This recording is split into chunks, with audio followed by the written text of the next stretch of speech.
네, 이어서 할게요. 네, 계산을 해봤더니 973270이 나와요.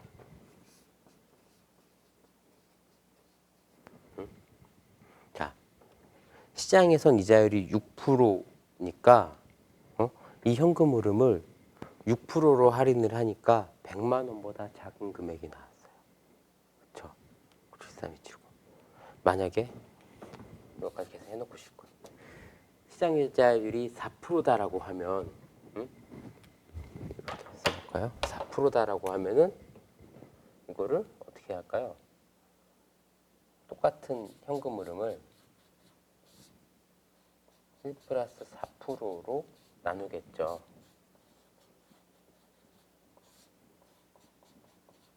4%의 제곱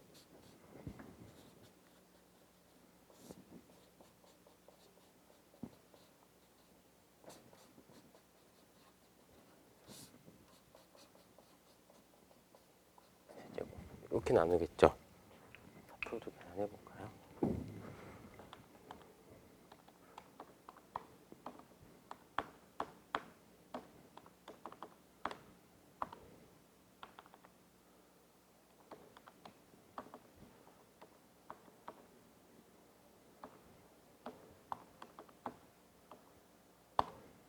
(1027) 751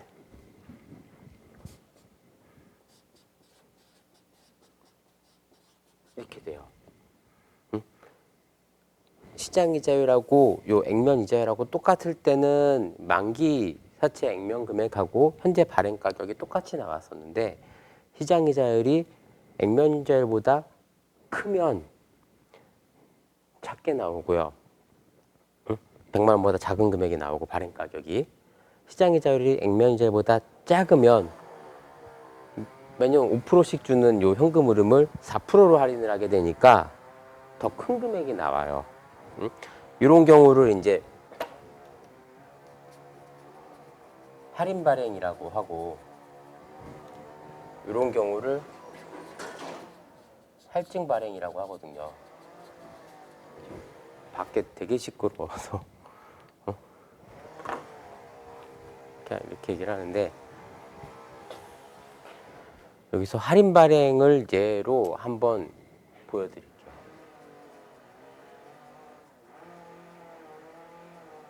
할인 발행 이쪽에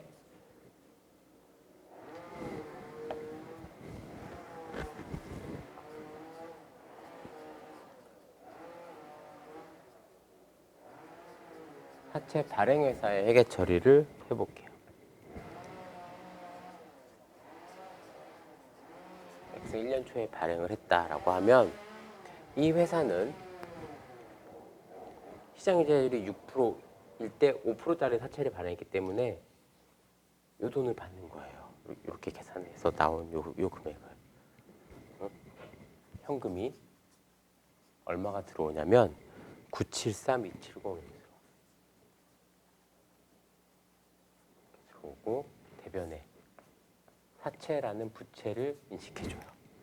얼마예요? 이게 액면 100만 원이야. 이 차익이 있죠. 이게 뭐냐면 사채 할인 발행 차금이라고 해요. 요 사채의 평가 계정이야. 사채 밑에 사채는 부채잖아요. 부채 밑에 얘는 차별 항목이니까 괄호로 표시돼서 표현되는 평가 계정이에요. 요 차익 계산하면 100만 원에서 빼기 973270 26730 이렇게 처리를 해요. 그러면 이자를 줄 때 1년 말에 이자를 5만 원을 줘요. 이 회사는 사채를 발행했기 때문에 97만 3,270원을 조달을 한 거예요. 그러면서 부채를 인식을 해준 거야. 사채 만기 액면 가치만큼 표시를 해주고 할인 발행 세금을 이렇게 차변에 인식을 해줬어요. 할인 발행을 했기 때문에 이자율 차이로 인해서. 그러면은 이때 사채의 장부가액은 100만 원에서 26730을 뺀 973270이 사채 장부가액이에요. 좀 편하게 하기 위해서 옆에다 이렇게 표를 하나 만들어 볼게요. 이런 거 이제 삼각표라고 하는데, 사채 할인 발행 차금 삼각표라고 하는데요.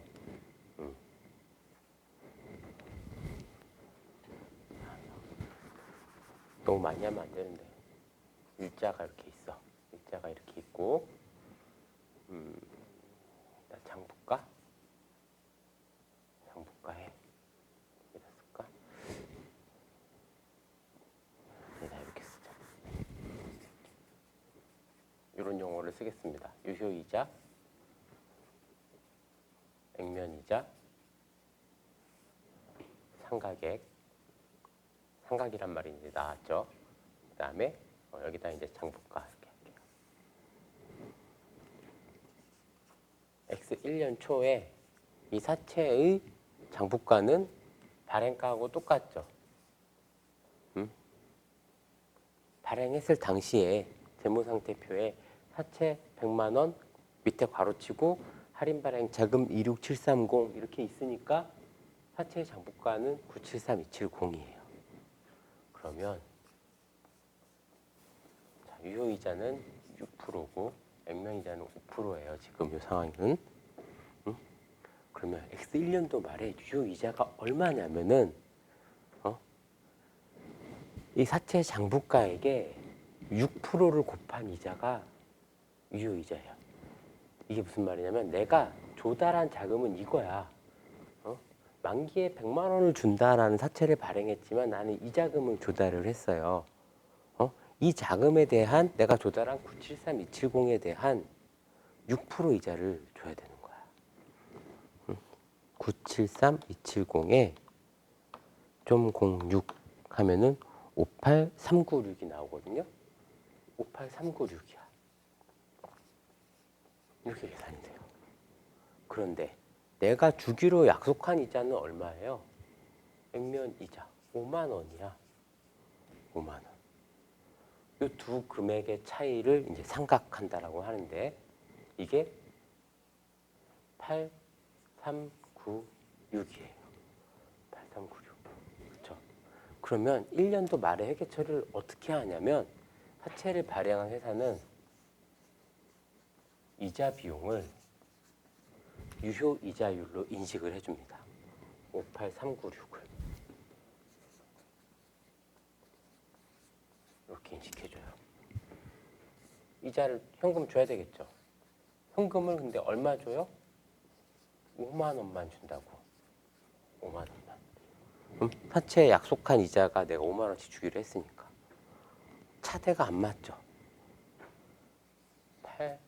8396만큼 안 맞죠. 이게 뭐냐면 사채 할인 발행 자금을 삼각하는 거예요. 사채 할인 발행 자금이 1년이 지나니까 줄어들었어. 응?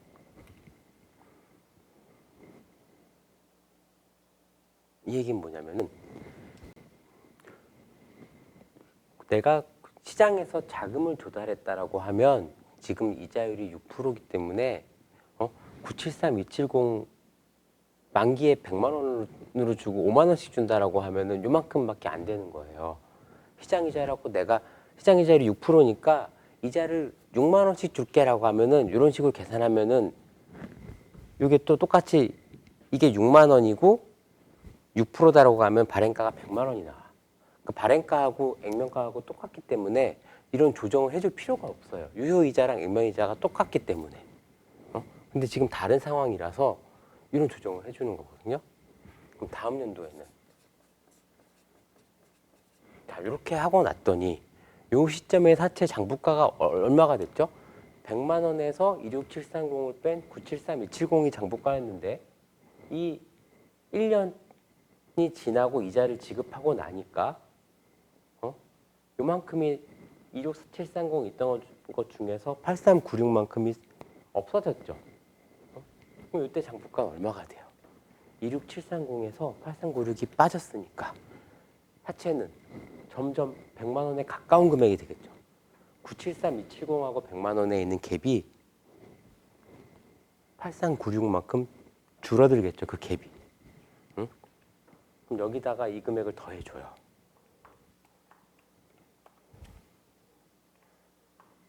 (981,666이) 돼. 응? 그러면 2년도 말에는 얼마가 돼요? 유효이자가 여기에다가 6%를 곱한 거가 되니까 58899니까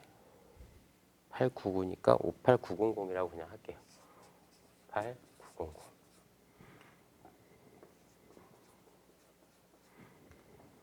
액면이자는 5만 원이죠. 그러면 삼각 요 차이는 8,900원이 되겠죠.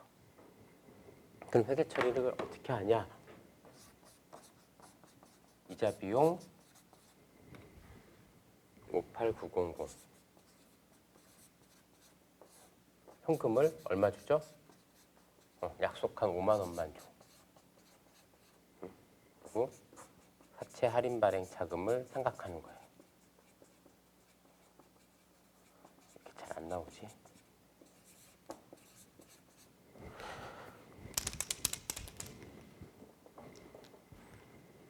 색깔이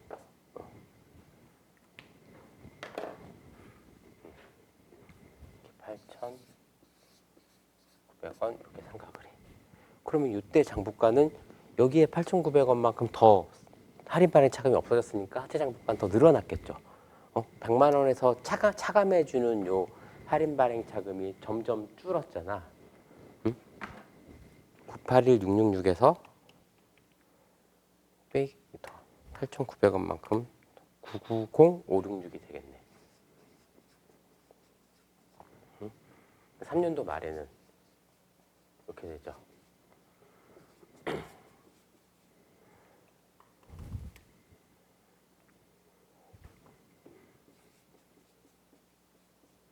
맞나?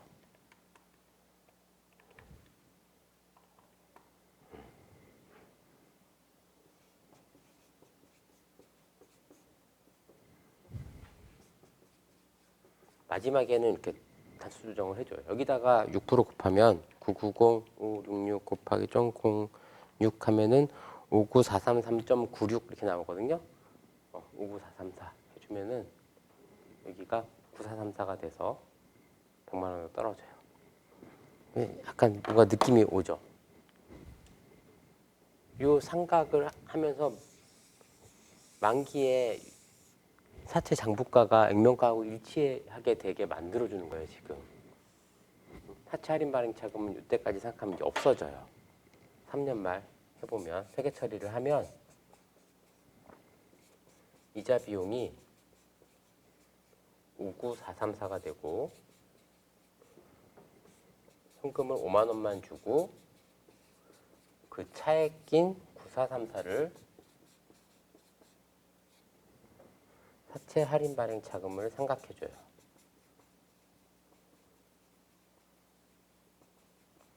그러면 처음에 인식했던 요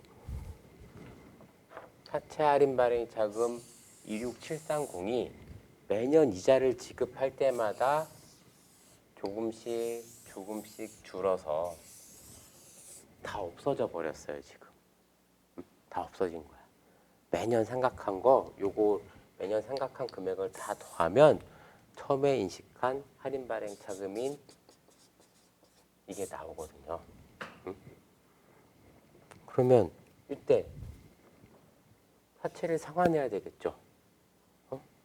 사채를 100만 원만큼 상환을 한다고.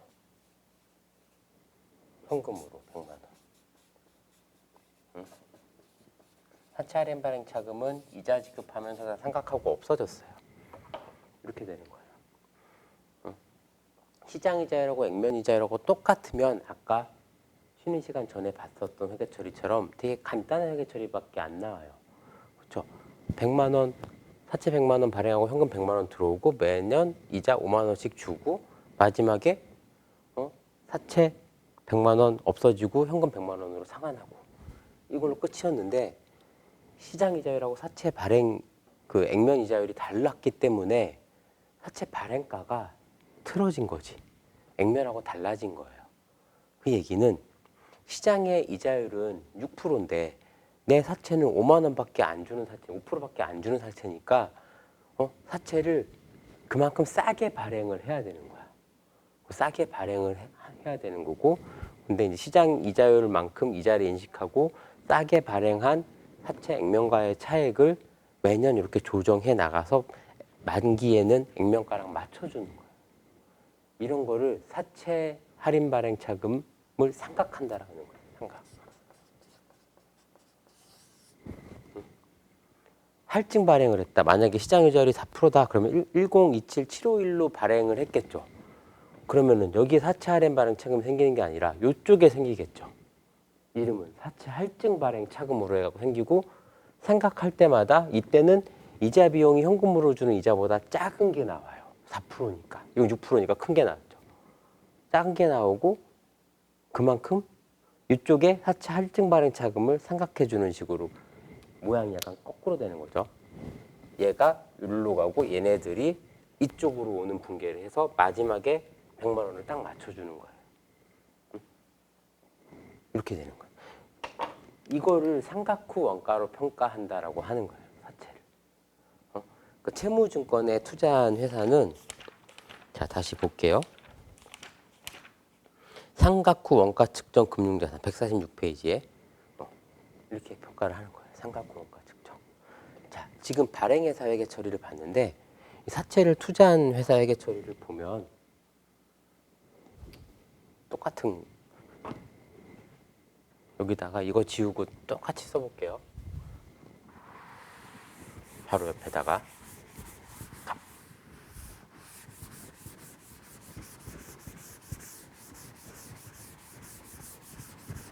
자, 사채를 투자했어.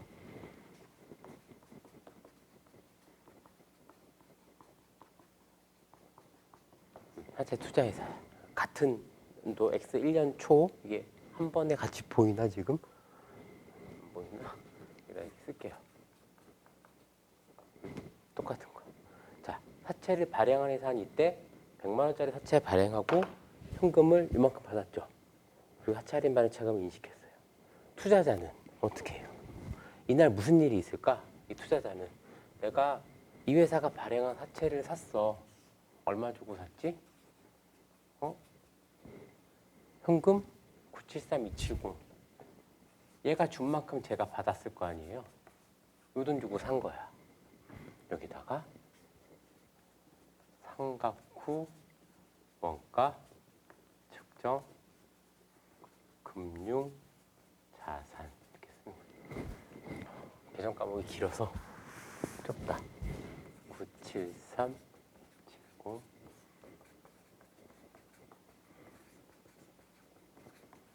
이런 회계 처리를 하는 거야. X 1년도 말에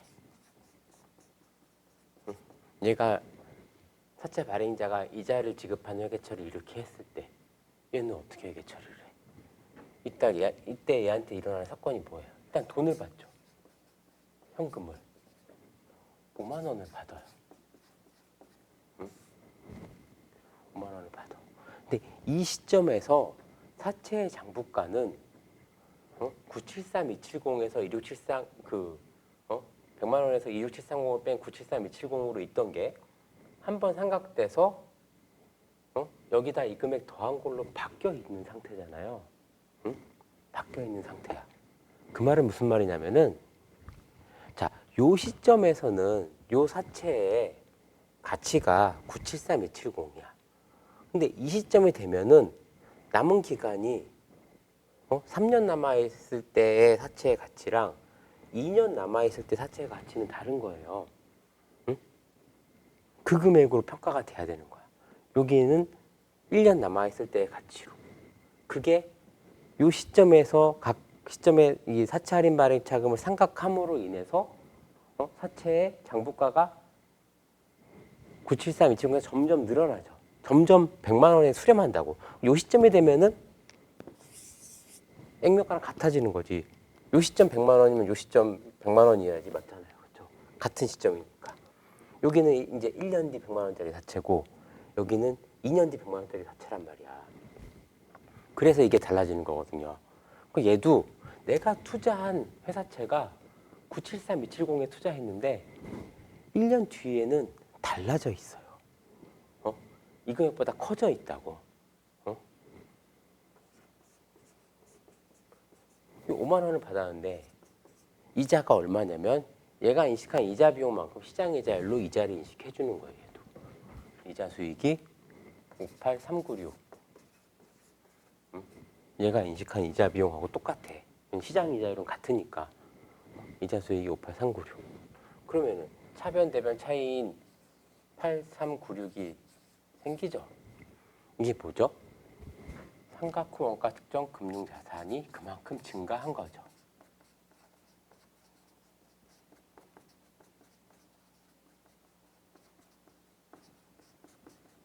이렇게 되는 거예요.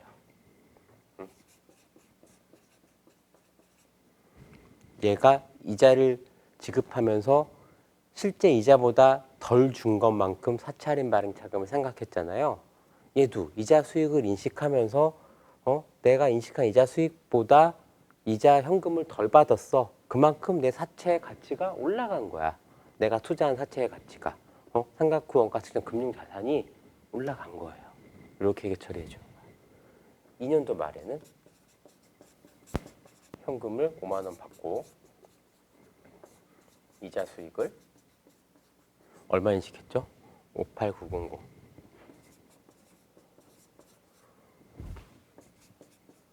삼각 후 원가 측정 금융자산 8900 이렇게 되는 거예요. 이렇게 늘려주고 3년도 말에 현금을 5만 원 받고 이자 수익을 얼마 받죠? 59434만큼 인식을 해요. 그리고 삼각 후 원가 측정 금융자산 금액을 늘려주는 거죠. 쓰기도 힘들어. 9434 이렇게 늘려줘. 그러면 내가 산 이 사채의 가격이 매년 이자 수익을 인식할 때마다 삼각 후 원가로 평가를 해줬기 때문에 이때 가면 딱 100만 원이 돼 있어. 그러면 얘가 만기가 됐어. 돈을 돌려받아야지. 응? 현금을 얼마 받아요? 100만 원을 딱 받는다고. 만기에 써있는 액면금액 100만 원을 받아. 그리고 삼각 후 원가 측정 금융자산 100만 원이 이렇게 없어지는 거야. 투자가 끝난 거야. 이게 삼각 후 원가 측정 금융자산 회계 처리예요. 이게 무슨 말이냐면 채무형 금융자산에 투자하는 목적은 이것도 근데 보면 단기 손익 인식이 있고 기타 포괄 손익 인식이 있어요. 이 채무형인데 이게 무슨 말이냐면은 일단 회사가 사채에 투자를 할 때 사채 발행회사는 항상 이렇게 회계 처리 바뀔 일이 없어요. 사채 발행회사는 이렇게 회계 처리하는 건데 사채 투자한 회사는 내가 이 사채에 투자해서 그냥 이자 따박따박 받고 만기 회수하는 게 내 투자 목적이야 라고 하면은 이렇게 회계 처리를 하는 거야. 삼각 후 원가 측정 금융자산으로 처음부터 분류를 딱 해놓고 이렇게 이자율 삼각표대로 쭉 가는 거예요. 삼각 스케줄대로 가는 거예요. 그게 가는 건데 사채도 시장 이자율이 자 여기서 얘네들은 발행할 때 사채 권면액에 다 써 있는 거란 말이야. 안 바뀌어요. 시장 이자율이라는 거는 뭐냐면 이게 그냥 시중 금리예요. 금리. 시중 금리. 물론 이 회사채 그러니까 금리 계속 바뀌잖아요. 잘 안 바뀌지만 미국에 뭐 누가 뭐 한마디 하면은 우리나라 막 금리도 막 금리 인하 하면 우리도 같이 내리고 막 이러잖아요. 시장에서 그 자금의 유동성에 따라서 금리가 막 바뀐단 말이야. 금리가 6%일 때 이거였어. 4%일 때 이거였어. 응? 자, 6%일 때 채권 가격이 973270이야. 4%일 때 채권 가격이 1027751이야. 사채 금리 시장에서 금리가 낮아지면 낮아질수록 채권의 가격은 상승을 해요. 시장에서 금리가 올라가면 채권 가격은 하락해. 그러면 이 채권도요, 주식시장처럼 거래가 돼요. 그러면 채권에 투자를 했는데, 좀 시세 차익을 노릴 목적으로 할 수도 있잖아. 그리고 이것도 이제 단기, 장기를 구분할 수가 있을 거고. 그래서 그런 경우에는 단기 손익인식 공정가치 측정 금융자산이 될 수도 있어요. 또 기타 포괄 손익인식 공정가치 측정 금융자산도 될 수 있어요. 응? 그렇죠. 응? 자, 그래서 근데 이제 분류를 어떻게 해놨냐면은 단기 손익인식, 그러니까 표 146페이지, 그 책 146페이지 맨 아래 표를 보는데, 단기 손익인식 공정가치 측정 금융자산으로 분류되는 사채는 빈번한 매도를 통한 현금흐름 관리 목적인 경우, 이런 금리 막 변동에 따라서 채권을 수시로 사고 팔고 하는 그런 회사들, 이렇게 분류를 하라는 거예요. 그러면 어떻게 하냐면요, 회계 처리를 이런 식으로 가다가 기말에, 자, 여기서는 제가 편하게 하려고 기말이라고 다 1년도 초에 취득해서 1년도 말에 이자 받는 걸 했지만, 실제로는요, 사채 발행일은 수시로 일어날 수 있어요. 4월 며칠, 3월 며칠 막 이렇게 일어나. 그러면은 그 이자도 뭐 3개월마다 받는 경우가 대부분이고, 이자 받을 때마다 회계 처리 이런 거를 해주고, 연말이 되면 연말에도 연말 삼각후원가 측정을 해준 다음에 그 삼각후원가로 수정된 금액이랑 시장 금리 변동으로 인했을 때의 사채 가치를 또 계산을 해요. 그 시점에서 이런 식으로 계산을 하는 거야. 앞으로 남아있는 현금 흐름을 지금 시장 이자율로 할인한 거. 그게 이제 그 시점에 공정가치가 되잖아요. 그 공정가치로 평가를 하고 평가손익을 인식을 해주는 거예요. 그렇게 가는 거야. 그런데 이제 보면 주식은 이제 장기간 뭐 투자 목적인 경우, 단기간 투자 목적인 경우 뭐 이렇게 나눠서 이제 설명을 했는데, 그 채무형 같은 경우에는 명확하게 판단하기 어려운 경우 뭐 이런 게 있죠. 그때 기타 포괄 손익인식 공정가치 측정 금융자산 이렇게 분류하라고 되어 있는데, 그건 무슨 말이냐면은 단기 빈번한 매도를 할 것 같지는 않은데 만기까지 갖고 있을 생각도 없고 잘 모르겠어요 라고 하면은 이렇게 가라는 거야. 그런 경우에는 나 만기가 될 동안 난 무조건 안 팔고 원금 받을 때까지 그냥 쭉 갈 거다라고 하면 이렇게 회계 처리하면 돼. 삼각후원가 측정 금융자산으로. 근데 빈번한 목적이다라고 하면 단기 손익인식으로 표시를 하고, 잘 모르겠어. 팔 수도 있고 안 팔 수도 있고. 그렇게 하면은 기타 포괄 손익인식 공정가치 측정 금융자산으로 분류를 하라는 거야. 그러면은 이게 계정 과목 이름이 이렇게 바뀌고 처음부터 그렇게 갈 거고, 상각을 하면서 매년 평가를 해줘야 돼. 평가를 해주고 그 평가 손익을 기타 포괄 손익에 반영을 해서 자본에 직접 반영을 하는 거죠. 그 짓을 해야 되는 거예요. 그래서 대부분의 회사들이 이 채무형 금융자산으로 분류를 하면은 뭐 웬만한 그 증권회사 뭐 이런 데가 아닌 이상은 이 삼각후원가로 많이 가요. 사채 같은 경우에는 만기까지 보여야 할 목적입니다라고 하고, 그러다가 팔면 뭐 상황이 이래서 팔았습니다 하고 그때 처분 손익 인식하면 되니까. 근데 그런 게 이제 빈번하면은 이게 삼각후원가 측정이 너 맞는 거야? 의도가 의심스러운데 하면서 감사인하고 다툼도 있을 수는 있겠죠. 이쪽이 약간 좀 어려운 부분이에요. 어려운 부분이라서 제가 이 책에 있는 내용을 이해를 좀 하라고 좀 전공 책에 있는 수준의 내용으로 좀 설명을 하긴 하긴 했는데 이런 책, 이 내용이 아마 이 책에는 없어요. 이런 게 삼각호 원가 측정 방법이고 평가 모형이고 사채하고 관련된 현금 흐름은 이런 거구나라고 그냥 이렇게 아시면 돼요. 예, 이런 거 이제 시험 공부할 그 대상은 아닙니다. 요 과목에서 이걸 시험 보진 않아요. 책 내용 한번 정리해 보면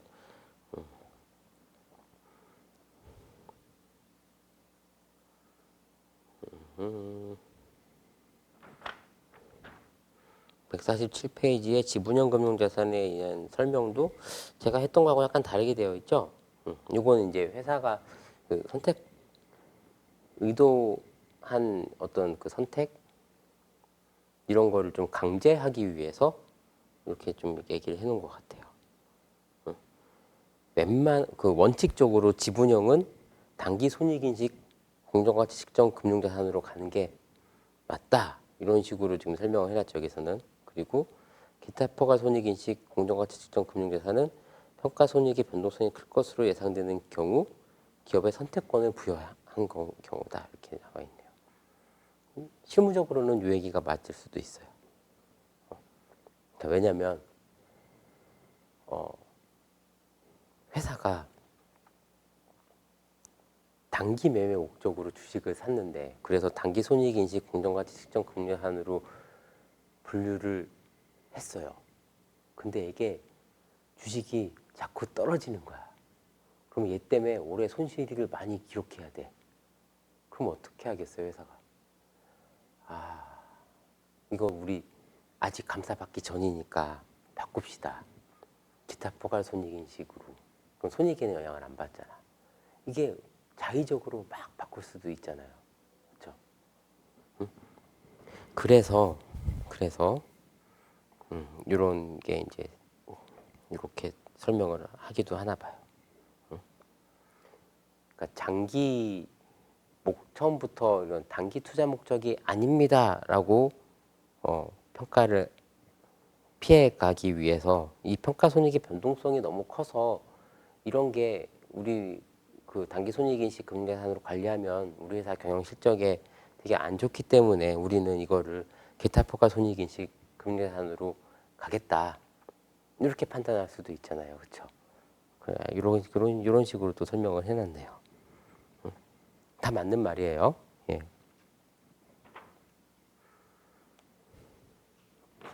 이렇게 해서 투자 활동과 관련된 부분 그 교재 본문 내용은 이렇게 다 했고요.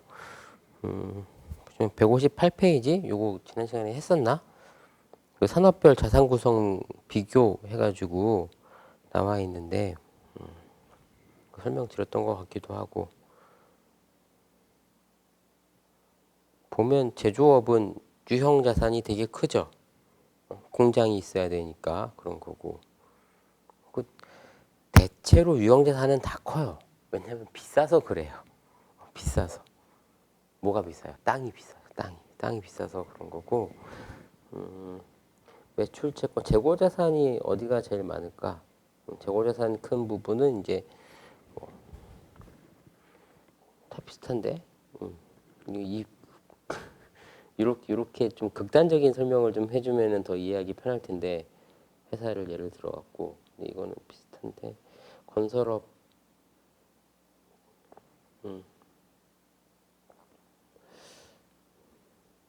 어떤 특정을 찾기가 되게 특징이 잘 안 보이지? 이 표를 보면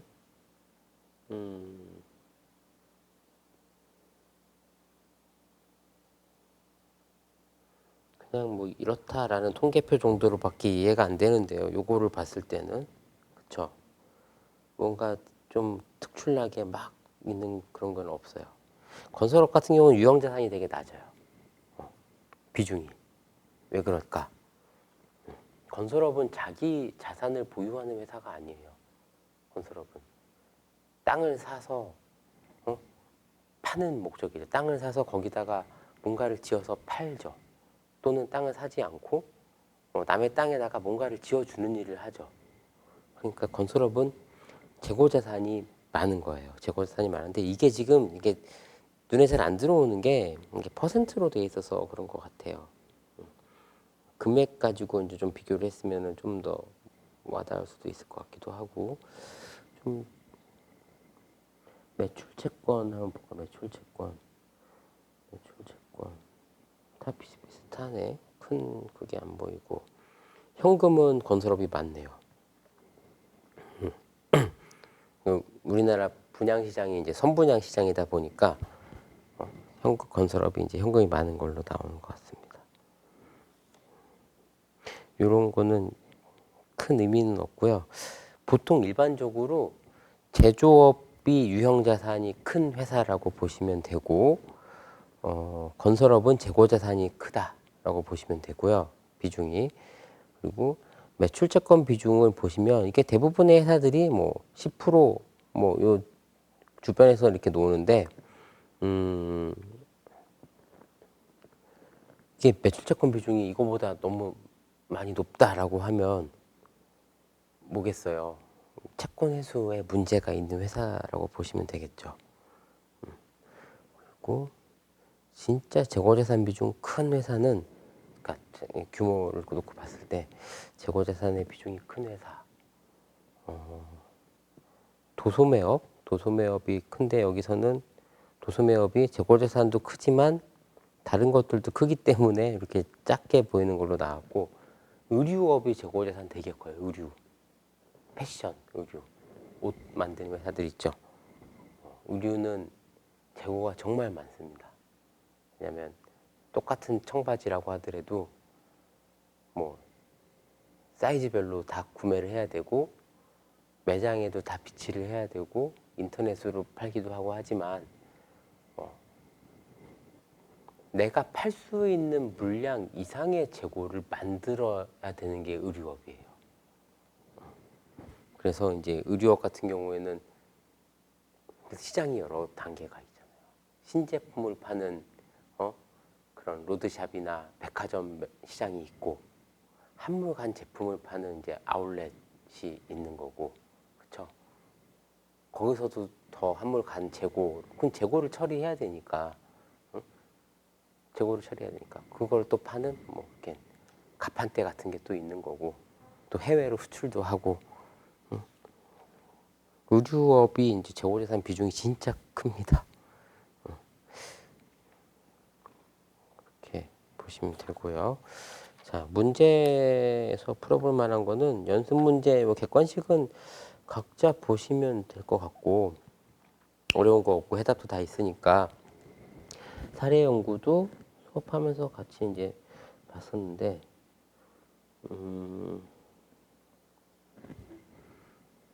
이렇게 뭐 계산을 해볼 만한 그런 문제가 딱히 있을 것 같지는 않네요.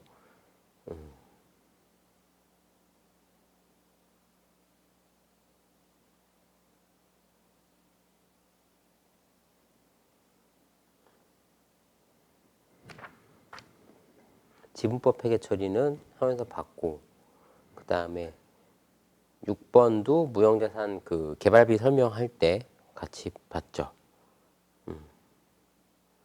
7번 영어권의 현금화.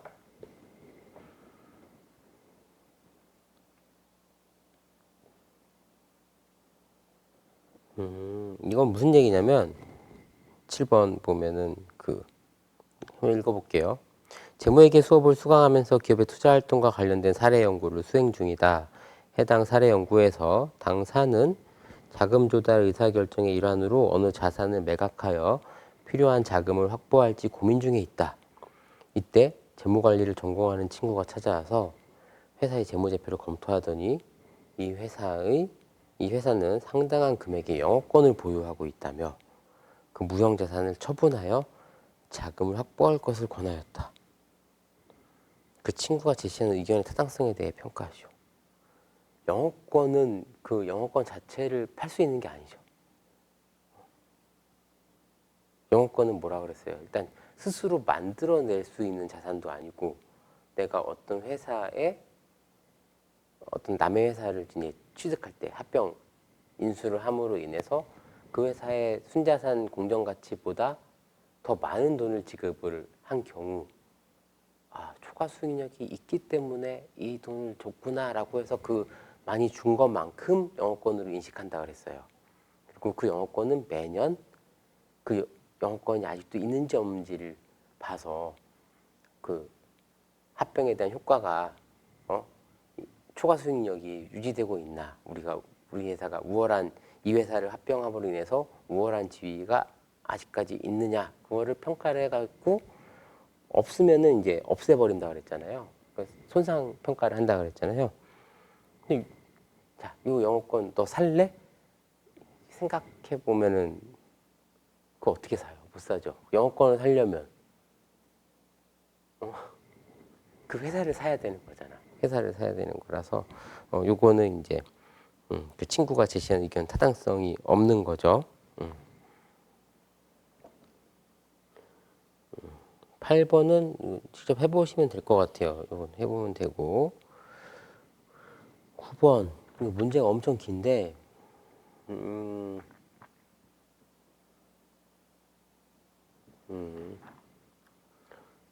어떤 뭐 영화를 만드는 그런 과정에서 영화 배급 전에 광고 선전을 위한 지출이 자산으로 처리하는 게 맞냐 뭐 이렇게 얘기가 나오는데 광고비는 비용입니다. 자산으로 처리할 수가 없어요. 이거는 그 6번에 있는 논리로 생각해 보시면 돼요. 굳이 이 영화를 만드는데 광고가 중요해서 광고한 만큼 자산으로 계상했다가 영화 수익을 볼 때 그만큼 생각하자 뭐 그건 아니죠.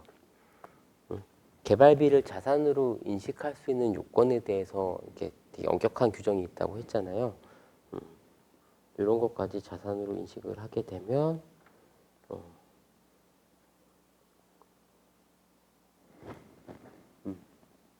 그건 어떤 영화라는 그러니까 영화사의 재고자산은 영화예요. 영화가 재고자산인데 애니메이션이나 영화나 저희 회계법인에서도 많이 해요. 그러니까 영화를 제작하거나 미니 시리즈, 뭐 드라마 이런 거 제작을 하게 되면은 그 회사가 하나씩 다 생겨요. 특수목적 회사 SPC라고 해가지고 SPC들이 이제 다 생깁니다. SPC들이 생기는데 이 회사 안에서 이제 어떤 영화를 만들었다라고 하면은 그게 뭐예요? 판매 목적인 자산이잖아. 재고 자산이에요. 이 재고 자산을 들어가는 원가가 뭐겠어요? 제작비, 배우들 출연료 이런 것들이 다 제작비거든요. 제작하고 관련된 것들이 재고 자산으로 가요. 촬영 중이고 만들고 있으면 이제 제공품인 거고 다 만들어지면 이제 제품이 되는 거죠. 그리고 뭐 극장에 개봉해서 팔면 그거에 해당하는 매출 원가를 인식을 해주고 이게 되게 수익 인식하는 방법이 복잡해요. 이런 게 약간 진행 기준도 쓰고요. 진행 기준도 쓰고. 그래서 이제 이런 영화나 미니 시리즈 한 편 만들 때마다 회사를 만들어서 나중에 그 뭐 영화로 치면은 뭐 DVD 판매 또는 요즘엔 DVD 판매도 아니죠. 그 넷플릭스 같은 거에다 올리고 막 그런 모든 그 수익 창출 활동이 다 끝나야지 이제 그 SPC가 청산을 하는데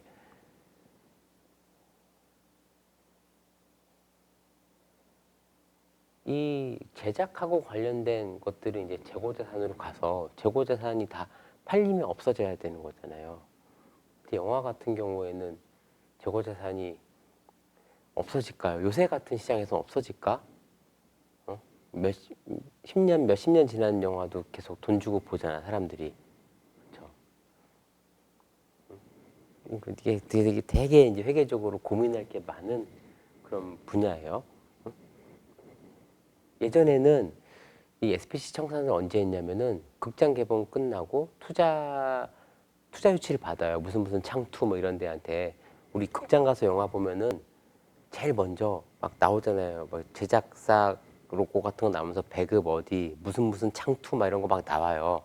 걔네들 돈으로 영화 만든 거거든요. 그리고서 예전에는 이제 상영관 내리고 DVD 팔고 뭐 해외 수출하고 막 이런 거 하다가 어느 정도 지나면은 끝내고 딱 청산했었거든요. 근데 요새는 이제 온라인 시장이 생기면서 되게 길게 가져갈 수 있는 게 되잖아요. 그래서 아마도 요 SPC는 이제 한시적으로 존재하는 회사이기 때문에 어느 정도 기간이 되면 얘를 없애면서 요 온라인에 대한 판권을 아마 넘기고, 뭐 그런 거 하는 회사로 넘기고 나서 이쪽 SPC는 청산을 하고 그걸 넘겨받은 회사에서 아마 또 다른 수익 창출을 할 거예요. 다른 식으로 인식을 하고. 그래서 이제 영화 같은 거 만들면은 재고자산이란 말이야. 재고자산인데 제작비를 재고자산으로 태워요. 제작비를 재고자산으로 태우고 여기에 들어가는 제작비는 이제 촬영 장비에 대한 감가상각비, 그렇죠? 그리고 배우들 인건비, 그러니까 출연료, 스텝 인건비, 뭐 정말 제작하고 관련된 것들이 들어가는 거예요. 그리고 얘를 마케팅하고 홍보하는 데 들어가는 거는 제작하고 관련 있는 게 아니에요. 걔는 뭐예요? 판매비와 관리비, 판관비. 광고비는 판관비예요. 근데 여기서는 이제 뭘 했냐면 광고가 이 영화를 파는데 엄청난 역할을 한다. 그래서 광고비를 자산으로 처리하자라고 얘기를 했는데 이거는 말이 안 되죠. 왜 말이 안 되냐면은 광고를 하는 시점 자체가 수익이 일어나는 시점에 거의 임박해서 광고를 하잖아요. 그렇죠? 수익 비용 대응의 원칙을 생각해 보더라도 광고비를 만약에 자산으로 태웠어. 자산으로 계상을 했어. 바로 비용 처리해야 돼요. 비용 인식할 시점이 다가왔어 벌써. 그렇죠? 이 제작비가 자산이 되는 이유는 제작하는데 몇 년이 걸리기 때문이에요. 수익 실현하는 데까지 아직 기간이 남았기 때문에 자산으로 갔다가 수익이 실현될 때 매출을 인식하면서 매출원가 이러면서 비용화가 되는 건데 광고비는 거의 수익 실현이 임박한 시점에서 하게 되잖아요. 그렇죠? 그래서 이렇게 처리를 하게 됩니다. 그다음에 오일 뭐 이런 유전 이런 얘기도 밑에 나오고 있는데 이것도 그 6번에 있는 논리 비슷하게 접근을 해서 생각해 보시면 돼요. 딱 뭐 정답이 있는 그런 문제 같지는 않습니다. 이건 굳이 그러니까 회계사로서 정답을 드릴 수는 있어요. 정답이라기보다도 이제 안전한 회계 처리 방법 이런 건 이제 예를 들 수 있는데 케이스 바이 케이스일 것 같아요. 이런 것들도 한번 생각을 해보시고 11번 요거는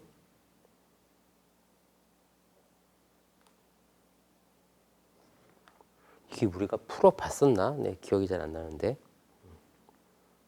기계장치 취득원가. 자, 자산의 취득원가는 해당 자산을 의도한 용도대로 사용할 수 있게 될 때까지 들어간 모든 지출을 이제 취득원가로 한다 그랬잖아요. 제가 이게 지난 시간에 설명을 했었는지 안 했었는지 지금 기억이 잘 안 나서 그러는데 제가 녹화한 걸 다시 들어보질 않아가지고 기억이 잘 안 나는데 요거는 그냥 간단하게 설명드리면은 자 기계 송장 가격, 기계 구입 가격이니까 들어가는 거고 취득세는 취득하면서 내는 세금이에요. 그러니까 이것도 취득원가에 들어갑니다. 매입 애누리 차감해주고요. 빼기를 해주는 거죠. 이만큼 깎아줬다는 얘기죠. 운송비 가산시켜야죠. 운송 중에 보험료도 가산시키고 설치비도 들어가고 시험가동비도 들어가고 설치 후의 기계 수선 유지비는 아니죠. 그리고 구입 기간 동안 정규직 종업원 급여 이것도 아니죠. 구입 기간 동안 만약에 이 구입만을 위해서 특별히 고용한 어떤 직원의 급여다라고 하면 들어가는 거예요. 응? 근데 그냥 정규직 종업원 급여 이거는 그냥 구입을 하던 안 하던 항상 나가는 급여잖아. 정규직 종업원의 급여는. 그래서 여기서 맨 아래에 있는 두 개 있죠. 설치 후에 기계 수선 유지비랑 구입 기간 동안 정규직 종업원 급여 요 두 개를 뺀 나머지가 이제 취득 원가 계산에 포함되는 요소들이에요. 다 더해주면 되고 여기서 이제 마이너스 항목은 딱 하나 있네요. 매입 애누리 얘만 마이너스 항목이 되겠네요. 취득 원가를 어떻게 산정하느냐에 따라서 향후 기업의 손익이 영향을 받는가? 받죠. 받아요. 취득 원가에 들어가면은 그 자산의 내용연수 동안 나눠서 감가상각이라는 형식으로 비용 처리가 돼요. 근데 취득 원가에 들어가지 않은 지출은 그 해에 바로 비용 처리가 되죠. 그러니까 취득 원가를 얼마로 잡느냐에 따라서 올해의 당기 순이익하고 미래의 당기 순이익이 막 달라지게 되는 거죠. 다 합치면 똑같아. 근데 우리 회계는 기간 보고를 해야 되잖아요. 그러니까 취득 원가에 들어간 애는 내용 뉴스가 5년이다 그러면 5년 동안 비용화가 되는데 못 들어간 애는 지출된 시점에 비용이 돼버리는 거죠. 전체로 합치면 언젠가 비용 처리되는 건 금액은 똑같아. 근데 기간을 나누기 때문에 달라지는 거죠. 그 취득 원가를 어떻게 산정하냐에 따라서 향후 기업의 손익에 영향을 주는 거죠. 그렇죠? 당장에도 영향을 주지만 감가상각 이런 건 다 풀어본 것 같고.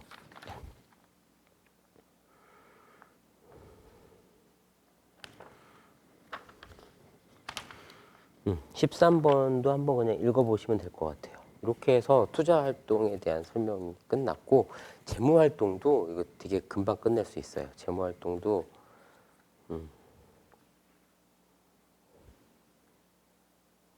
재무 활동 왜 금방 끝나냐면 앞에서 했어. 오늘 했잖아요. 사채를 오늘 했기 때문에 재무 활동 쪽은 생각보다 금방 끝날 수 있습니다. 다음 시간에 이제 재무 활동을 할 거고 녹화는 제가 지금 바로 이어서 할 거예요. 녹화는 이어서 할 거고 자, 이렇게 오늘은 여기까지 하겠습니다.